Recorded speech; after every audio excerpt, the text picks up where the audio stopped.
Fighting between Israel and Palestine rages on, killing over 2,000. There's speculation about an imminent Israeli ground offensive into Gaza and fear over an expansion of violence in the region that could involve Lebanon and Syria. Samsung Electronics operating profits recovered to the trillion won threshold in the third quarter thanks to strong mobile phone sales and a smaller deficit in the chip division. From a robot that cooks and serves a meal to one that navigates through narrow spaces, get a glimpse of what this year's Robot World exhibition has to offer for the present and the future of robots. It's October 11th, 2023. This is News Center. Good evening. Thank you for joining us. I'm Yoon Jung-min. We continue our coverage in the Middle East, where fighting between Israel and Hamas rages on.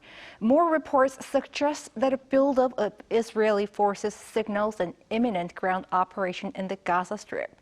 The U.S. has reaffirmed full support to Israel amid concerns that the situation could cause a broader regional conflict. Bae Yoon-ji has our top story. Israel appears to be preparing for a ground invasion of Gaza, which could pose a risk to the lives of hostages being held in the area. Although the country has not officially announced ground operations, Israeli citizens were told on Monday night to prepare to stay inside a safe shelter and gather enough food, water, and other supplies to last 72 hours. The Guardian reported this was a clear sign that a ground assault in Gaza is imminent, adding that Israeli tanks and military helicopters were seen on an Israeli highway that runs parallel to the Gaza Strip. Citing Israel's chief military spokesperson, the Wall Street Journal also stated that Israel has called up 300,000 reservists, noting the number suggests preparations for a possible invasion. As Washington works to prevent a broader conflict, U.S. President Joe Biden said his country is rushing more military assistance, including ammunition and missile interceptors, to replenish Israel's Iron Dome defense system. Adding that he's going to make sure Israel doesn't run out of these critical assets, he condemned Hamas's latest attack, calling it an act of sheer evil. We stand with Israel, and we will make sure Israel has what it needs to take care of its citizens, defend itself, and respond to this attack. There's no justification for terrorism. There's no excuse. Biden's remarks come after the aircraft carrier USS Gerald R. Ford arrived in the region with its accompanying guided missile cruiser and destroyers. The first U.S. plane carrying advanced weaponry has also arrived at an airbase in southern Israel, according to the Israel Defense Forces. It also comes amid growing fears that the armed group Hezbollah, based in Lebanon, could also initiate a war with Israel. The Iran-backed group has already exchanged fire with Israel after 3 of its members were killed in Israeli strikes. Hezbollah is a militant group that was formed in 1982 to fight Israel's occupation of southern Lebanon and has described Hamas's latest attack as a decisive response to Israel's continued occupation.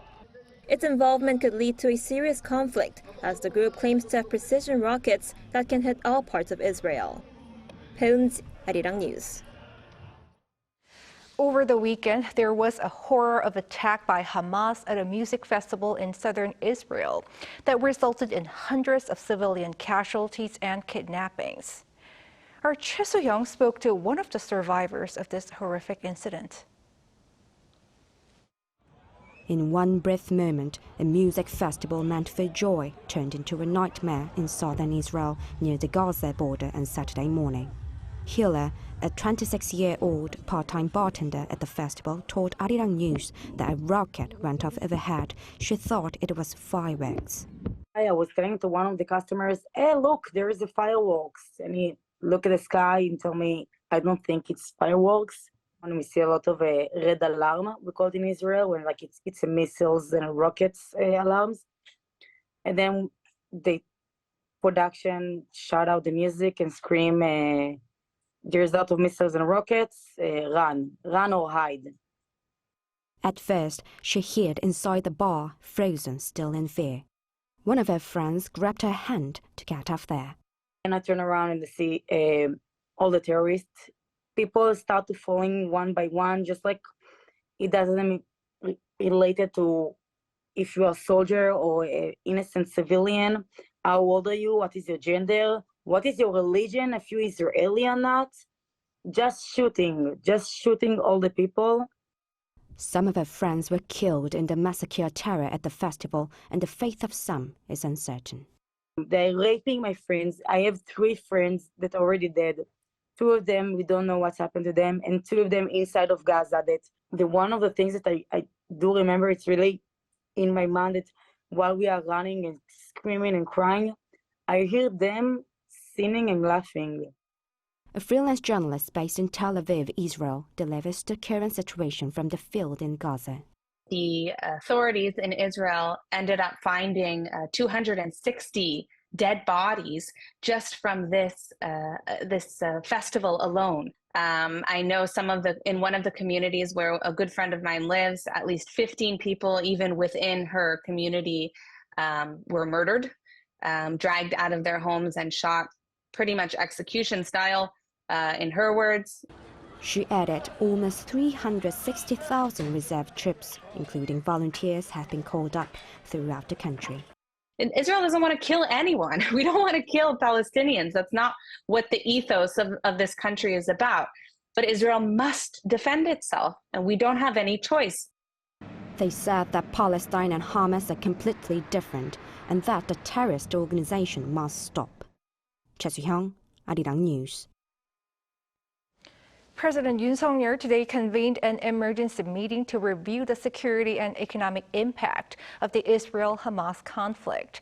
At the Yongsan presidential office, Yoon was joined by his top aides and cabinet ministers in foreign affairs, defense, intelligence, and trade. The previous day, the president had called on the government to monitor the situation thoroughly and prepare measures to ensure the safety of Korean nationals in the region, as well as cushion the blow of any financial impact if the war stretches on and becomes an international conflict. Another powerful earthquake struck western Afghanistan on Wednesday morning, just days after devastating quakes that left thousands dead. The 6.3 magnitude earthquake struck about 28 kilometers north of the city of Herat and was followed by 2 more quakes. Reportedly, at least 80 people have been injured, while a main highway is blocked due to a landslide. According to AP, the landslide destroyed all 700 homes in Chahak village. Although no deaths have been reported yet, following the deadly earthquakes in Herat province on Saturday, over 10,000 families have been reportedly affected.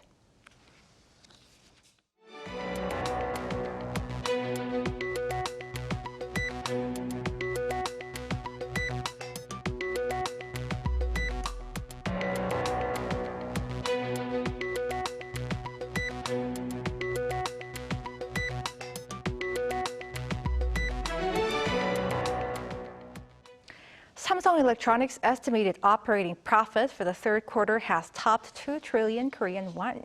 It was driven by a robust performance in the mobile phone and display sectors. Also, the semiconductor division made significant strides in reducing its deficit during the same period. Our business correspondent Shin Ha-young with more. Samsung Electronics is forecasting an improvement in its performance for the third quarter of this year. The South Korean tech giant reported on Wednesday an estimated third quarter operating profit of 2.4 trillion Korean won, or around $1.8 billion, down almost 78% from the same period last year. But this is a distinct improvement from the previous quarters of 2023, with the operating profit skyrocketing roughly threefold compared to the second quarter.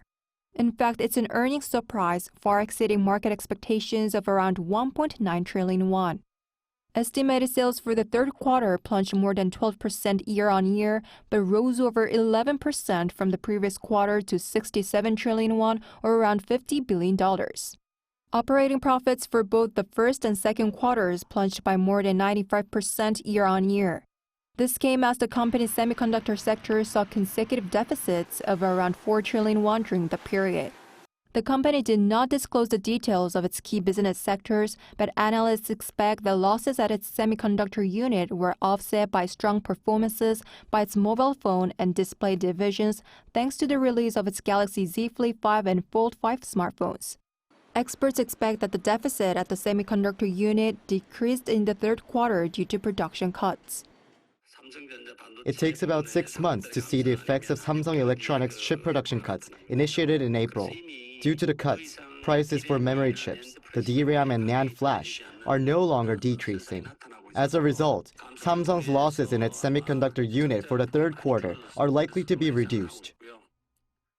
He added that IT firms, data centers, and electronics manufacturers have nearly depleted their inventories, so there is the expectation they will start ordering more in the fourth quarter, which will lead to a growth in semiconductor sales, which could even see the division get out of the red. 신하영, Arirang News. Findings for the month of August show Korea's current account remaining in positive territory for the fourth straight month as imports fell greater than exports yet again. Pundits believe prospects for the final quarter are brighter. Park Go-nu has the latest findings and forecast. South Korea's current account was in the black in August for the fourth straight month. Preliminary data by the Bank of Korea released on Wednesday shows a current account surplus of $4.81 billion in August, as imports dropped deeper than exports. The cumulative surplus from January to August was around $10.9 billion. Even though the figure was only about half compared to the same period last year, an official from the central bank said South Korea will be able to reach its target of $24.5 billion by the end of 2023.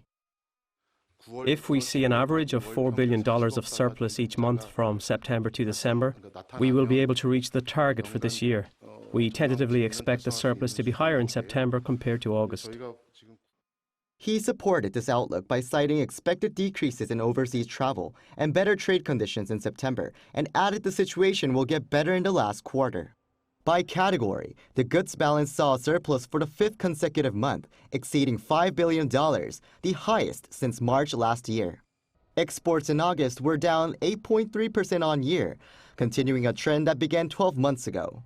Although automobile exports increased over 28% on month, decreases in petroleum products and semiconductors led to a drop in the overall export volume. In terms of region, outbound shipments to the Middle East, the EU, and the United States rose on year, but dropped in a number of regions, including China. Imports decreased about 22% compared to last year, with an even greater drop for both volume and ratio as imports of raw materials, capital goods, and consumer goods all fell. The service balance was in the red again in August, with a $1.6 billion deficit, mainly due to a higher travel account deficit than last year after COVID-19 measures were eased. In August, the financial account balance exceeded $5.7 billion as Korean investment in overseas markets increased by over $3.4 billion. Park Go-nu, Arirang News. South Korea saw a trade balance deficit of $5.3 billion for the first 10 days of October. Korea Customs Service says the nation's export volume during the period was at $11.6 billion.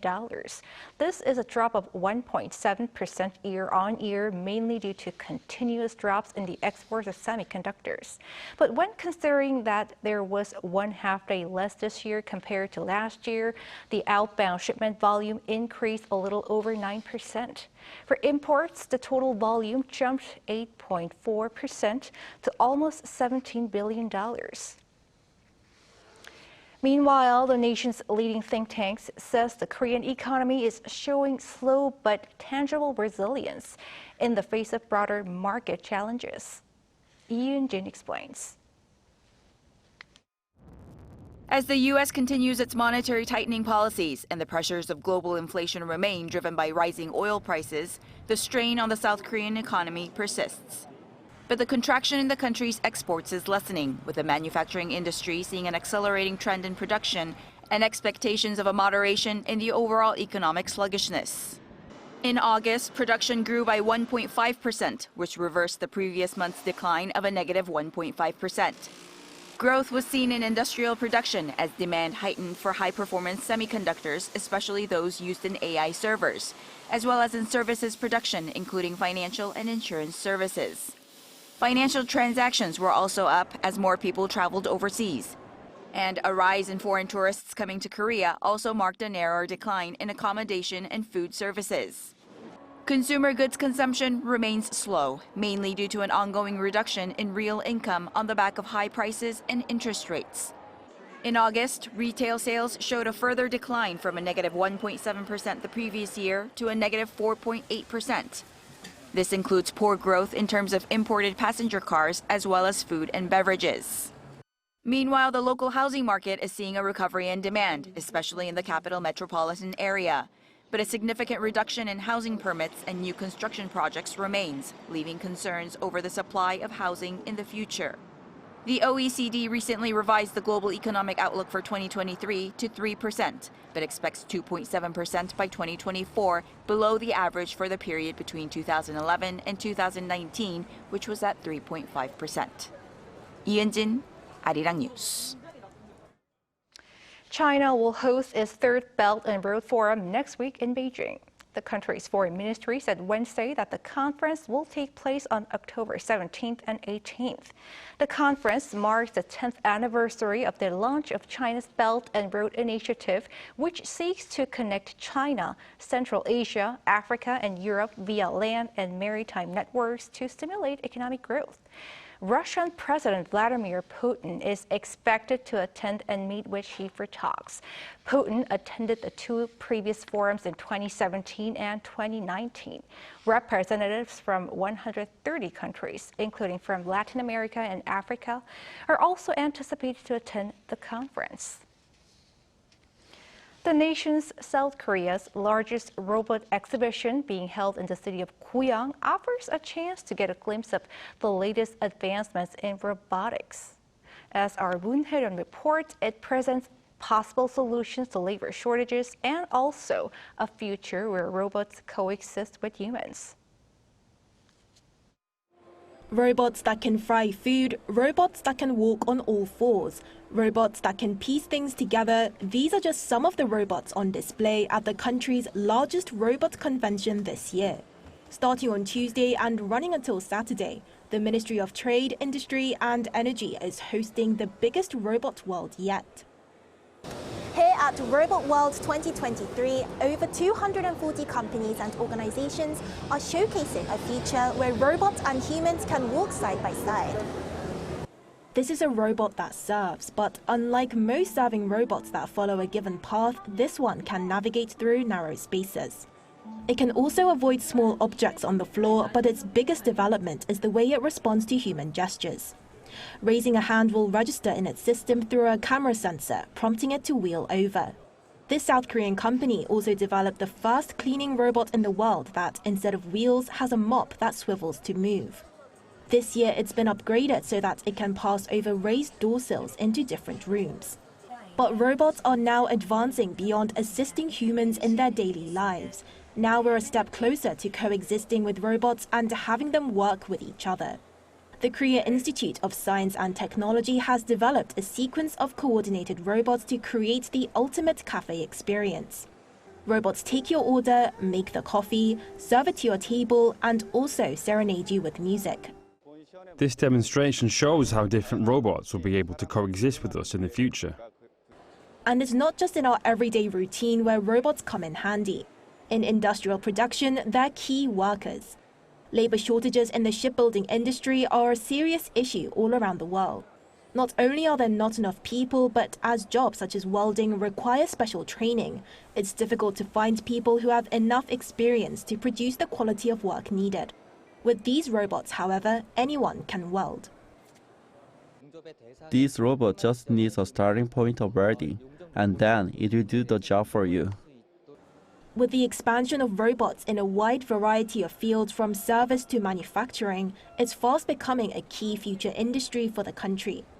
The government will be announcing its fourth basic plan for intelligent robots within the year in order to foster the robotics industry further. Woon Hae-ryun, Arirang News. Lego plastic bricks could be small, but they often spark big imaginative creations for many, including children and adults alike. And there happens to be an artist who's using them to reimagine traditional Korean culture. Our culture correspondent Song Yoo-jin has this story. The soulful sound of the Korean traditional song pansori harmonizes with the graceful moves of chunengmu, a Korean traditional dance.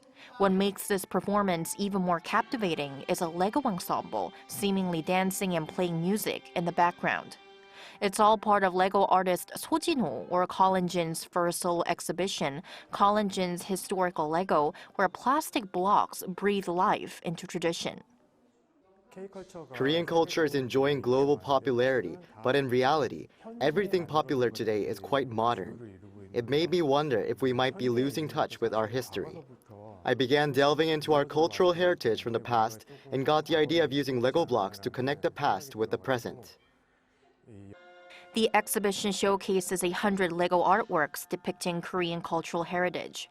The highlight is the 종묘 제례악, a royal ancestral ritual that was carried out between the 14th and 19th centuries during the Joseon dynasty.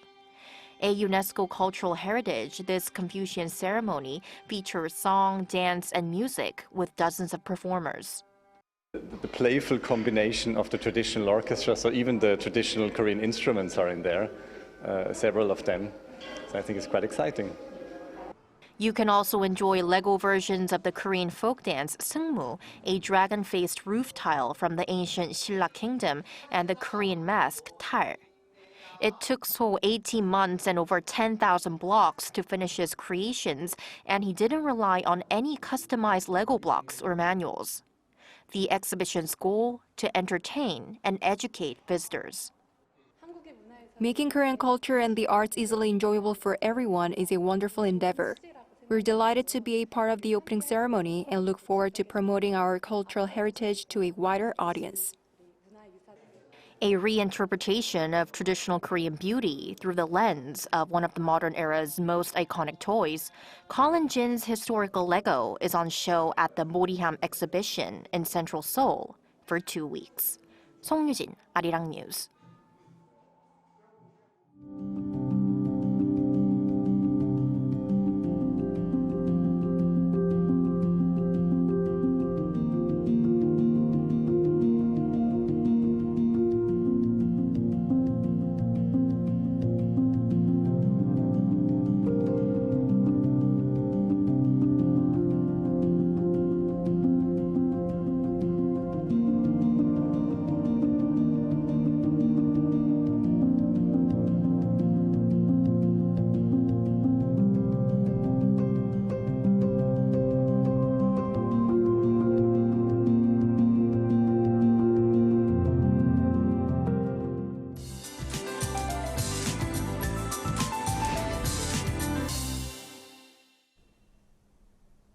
Cool autumn weather is set to continue throughout the week. Many regions across South Korea will be waking up to a chilly morning. A few locations such as Andong and Daegwallyeong will be falling into single figures, but sunshine throughout the daytime will quickly allow temperatures to warm up by nearly 10 degrees Celsius or more. For Seoul, daytime highs will be climbing back to 23 degrees Celsius. Drastic fluctuation in daily temperatures can make our bodies more vulnerable to viruses, so please take extra care of your health. High waves are in store for the East Coast until tomorrow. It is highly recommended to refrain from fishing or boating. And for Gangwon-do province and other mountainous regions, readings will be plummeting overnight. This may cause frost and even ice. Please do look out for potential damage of agricultural crops. And sunny skies will dominate nationwide. Seoul and Gwangju will be starting off at 13 degrees. As for the daily high, Seoul and Daejeon will be reaching 23. Chuncheon will be topping out at 22 degrees. Moderate conditions are in the forecast for the remainder of the week. Central regions, including Seoul, may see brief showers on Saturday. That's all for now, and here are the weather conditions around the world.